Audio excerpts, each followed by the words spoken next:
हर हर महादेव, जय भोलेनाथ। नमस्कार, मैं साधना पांडे मार्गदर्शन पे आपका स्वागत करती हूँ। आज मैं बात करने वाली हूँ कामिका एकादशी, जो कि 24 जुलाई 2022 को मनाई जाएगी। 24 जुलाई यानी कि कल। तो दोस्तों, कल एकादशी का त्यौहार जो है, व्रत जो है वो रखा जाएगा। पूजा कैसे करना है और विशेष ये एकादशी है, सावन माह में पड़ने वाली एकादशी बहुत अधिक विशेष होती है दोस्तों, क्योंकि कहा जाता है कि इस समय भगवान विष्णु योग निद्रा में लीन होते हैं और इस समय सृष्टि का जो भार होता है वो देवादिदेव महादेव पे होता है। इसलिए कहा जाता है कि संपूर्ण प्रकृति में हरे रंग का बहुत अधिक प्रभाव और महत्व दोनों ही बढ़ जाता है। कहा जाता है, ऐसे शास्त्रों की मान्यता है कि हरि और हर दोनों मिलकर जो है इस समय मनुष्य का, यानी कि जो भी जीव हैं, प्राणी हैं, उनका संचालन करते हैं। तो बहुत महत्वपूर्ण इसलिए ये एकादशी हो जाती है, क्योंकि इस एकादशी में ध्यान दीजिएगा, यदि हम भगवान विष्णु के साथ साथ भोलेनाथ की पूजा कर लेते हैं तो जीवन से कष्ट तो छोड़िए, मोक्ष तक प्राप्त हो जाता है। तो विशेष, बहुत विशेष है ये एकादशी। क्या करना है और जो लोग व्रत रखेंगे वो पारण किस समय करेंगे, पूजा कैसे करना है। और हाँ, हमेशा की तरह एक चीज़ आपको बताना चाहूँगी कि यदि आप किसी कारण से व्रत नहीं रखते हैं तो भी आप ये उपाय कर लीजिए। ये उपाय बिना व्रत के भी वैसे ही फलदायी होता है जैसे आप व्रत रख के करते हैं। लेकिन शास्त्रों में एकादशी व्रत की महिमा बहुत बड़ी बताई गई है। ऐसी मान्यता है कि एकादशी व्रत राज है, व्रतों के राजा एकादशी को कहा जाता है। तो व्रत रखते हैं, अति उत्तम, नहीं रखते हैं तो भी इन नियमों का पालन आपको ज़रूर करना होगा। जैसे कि व्रत रखते हैं तब तो आप फलाहार वगैरह लेकर के व्रत रखेंगे, लेकिन व्रत नहीं रखते हैं तो आपको चावल इत्यादि का त्याग करना चाहिए। आज के दिन जो एकादशी में दान किया जाता है उसमें भी आप चावल का प्रयोग नहीं करेंगे। चावल जो है द्वादशी में पारण के समय अवश्य खाना चाहिए और उस समय आप इस चावल का दान भी कर सकते हैं। लेकिन एकादशी में न तो ग्रहण किया जाता है और न ही दान दिया जाता है चावल का, इस चीज़ का ध्यान रखिए।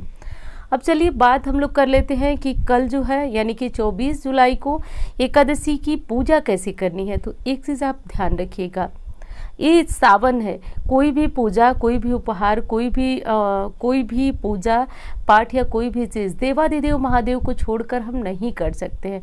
तो इसमें जो जैसे आप अपनी सुबह की पूजा इत्यादि करते हैं कर लीजिएगा। आज यदि शिव मंदिर जाते हैं तो शिव जी को चावल यानी अक्षत मत समर्पित कीजिएगा।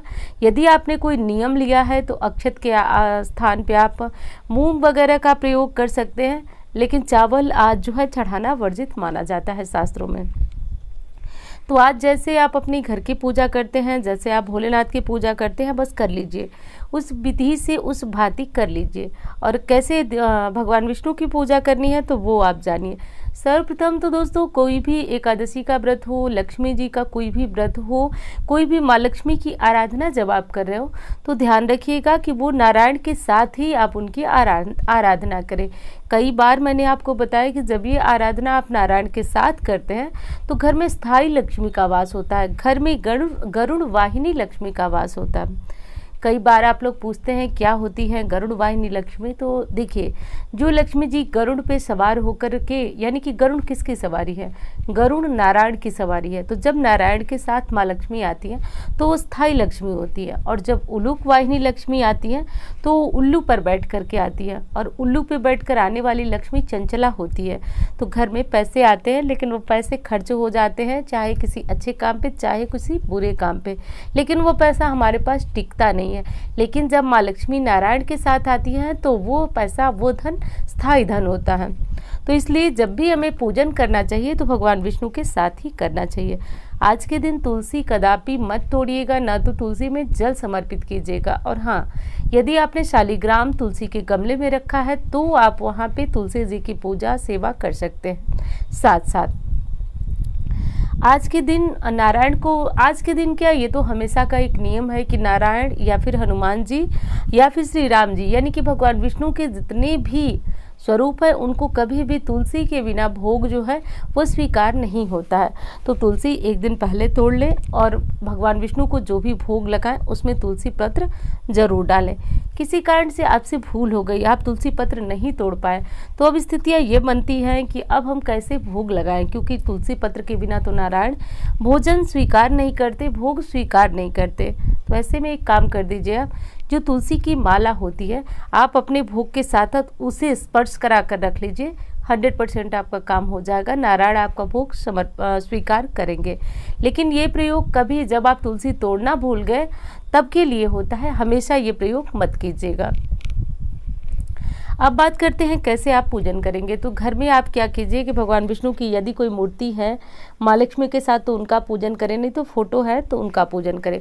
फोटो की पूजा की बात यह होती है कि फोटो पे जो तस्वीर पे हम स्नान नहीं करा सकते, सांकेतिक स्नान कराते, यानी पुष्प या फिर दुर्वा वगैरह से हम सिर्फ छिड़काव करके स्नान बोल देते हैं, स्नान भगवान को मतलब स्नान कराना बोल देते हैं। लेकिन वो मूर्ति है तो आप उसे पंचामृत से बहुत अच्छी तरह स्नान कराएं, फिर अंग प्रक्षालन करें, फिर उसके बाद अच्छी तरह से भगवान को पोंछने के बाद सुगंधित इत्र, पीले वस्त्र, पीले फूलों की माला से भगवान का श्रृंगार करें। करने के बाद उन्हें भोग लगाया जाता है। भोग में विशेष तुलसी का पत्ता और केला यदि रखते तो बहुत ज़्यादा उत्तम माना जाता है। इस विधि से करके जो है आप अपनी पूजा आराधना कर लीजिएगा। करने के बाद दोस्तों आप आज के दिन जो है यदि व्रत है तो फलाहार करेंगे, व्रत नहीं है तो चावल मत खाइएगा, बाकी उसके अलावा कोई भी भोजन कर सकते हैं। लेकिन आज जो है मांस, मदिरा, लहसुन, प्याज इत्यादि का प्रयोग भोजन में न करें तो बहुत ज़्यादा उत्तम है। चलिए अब बात करती हूँ कि विशेष उपाय आपको क्या करना है, कैसे करना है। तो वीडियो अच्छी लगती है तो लाइक किया करें, चैनल को सब्सक्राइब कर लीजिए, क्योंकि इस तरह की जानकारियाँ आपको यहाँ पे निश्चित मिलती रहती है। और हाँ, इंस्टा पे, फेसबुक पे मुझे फॉलो करना चाहें तो कर सकते हैं। मेरा नंबर है जिस पे किसी भी प्रकार का ज्योतिषीय सलाह हो गया, कुंडली वगैरह दिखाना हुआ तो आप दिखा सकते हैं। पहला उपाय तो ऐसा है दोस्तों कि जैसा कि मैंने आपसे पूर्व में ही कहा कि कोई भी उपाय करेंगे तो ये सावन का महीना चल रहा है, सावन पे आधिपत्य महादेव, देवाधिदेव महादेव का होता है। तो आज उपाय भी उनसे जोड़कर ही करना बहुत ज़्यादा फलदायी होता है। तो क्या करना है तो देखिए, सबसे पहले आप एक पत्ती ले लीजिए, आप बेलपत्र ले लीजिए। बेलपत्र लेकर के और बेलपत्र के तीनों पत्तों पे राम लिख दीजिए, या फिर राम अगर आपको लिखने में दिक्कत हो रही है तो आप सिर्फ ओम लिखिए। ओमकार भी बहुत बड़ा प्रभाव देता है, तो राम या फिर ओमकार, तीनों ओम, सिर्फ ओम लिखिए या राम लिखना ज़्यादा उत्तम होगा। लिख करके 11 पत्ते, 7 पत्ते, 5 पत्ते, कुछ नहीं तो 1 पत्ते पे लिख करके और थोड़ा सा उस पत्ती पे अक्षत रख करके और एक सिक्का रख करके समर्पित कर दीजिए भगवान को, यानी कि भोलेनाथ को समर्पित कर दीजिए। अब यदि आप 11 पत्ते लिए हैं या फिर 7 पत्ते लिए हैं तो आपको 7 एक के सिक्के चाहिए। 2 के सिक्के नहीं लेना है, 5 के सिक्के नहीं लेना है, 1 का ही सिक्का चाहिए। और ले करके प्रत्येक जो सिक्का और अक्षत और अक्षत जो आज आपके चढ़ाएंगे, वो अक्षत जो है या तो फिर आप मूंग चढ़ाएंगे या फिर काले तिल चढ़ाएंगे। आज चावल वाला अक्षत जो है आप नहीं चढ़ाएंगे।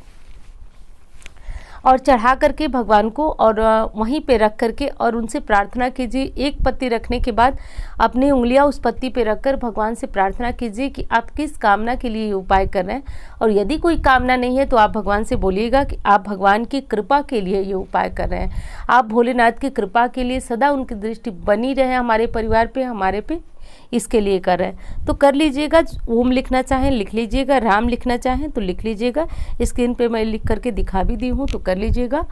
दूसरे उपाय की बात करते हैं कि दूसरा आपको क्या करना है।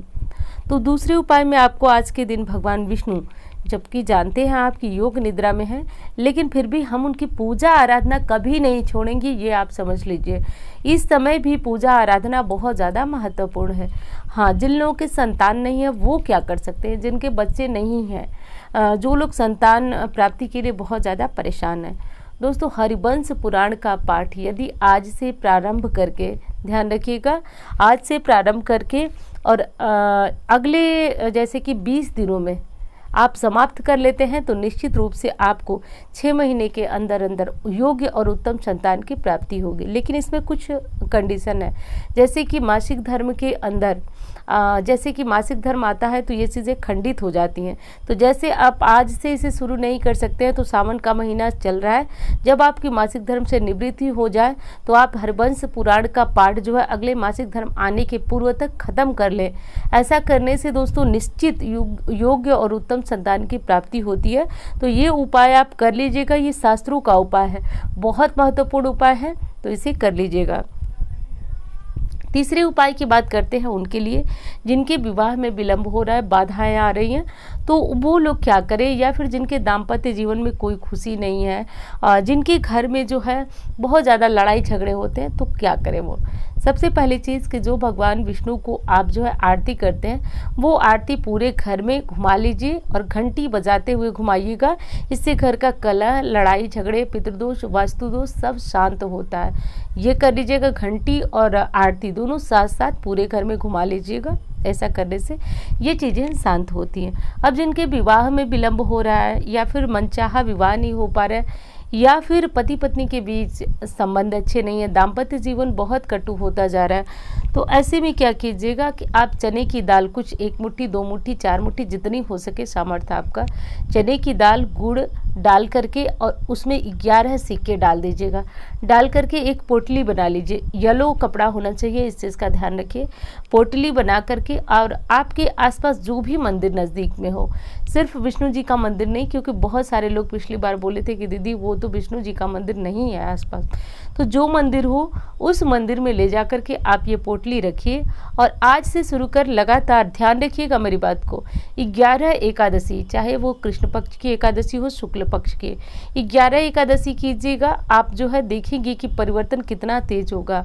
11 पूर्ण होते होते आपको कोई ना कोई रास्ता, कोई ना कोई मार्ग, या फिर जहाँ आपकी शादी होने वाली है वो चीज़ें आपको स्पष्ट झलकने लगेगी, दिखाई देने लगेगी। तो ये कर लीजिएगा। और अगला और अंतिम उपाय मैं बता रही हूँ कि यदि घर में लक्ष्मी नहीं है, तो आज जो है गणेश जी को 11 दुर्वों की माला जो है 11 यानी कि अलग अलग दुर्वा 11 जगह पे गूंथ करके गणेश जी को समर्पित कीजिए। इससे घर में रिद्धि सिद्धि और लक्ष्मी जी का वास होता है। तो कर लीजिएगा। वीडियो कैसी लगी बताइएगा ज़रूर, अच्छी लगती है तो लाइक कर दिया करें, चैनल को सब्सक्राइब कर लीजिए। और चलिए, सब कुछ ठीक है, आप लोग भी खुश रहिए, प्रसन्न रहिए। मिलती हूँ इस तरह के वीडियो के साथ। धन्यवाद।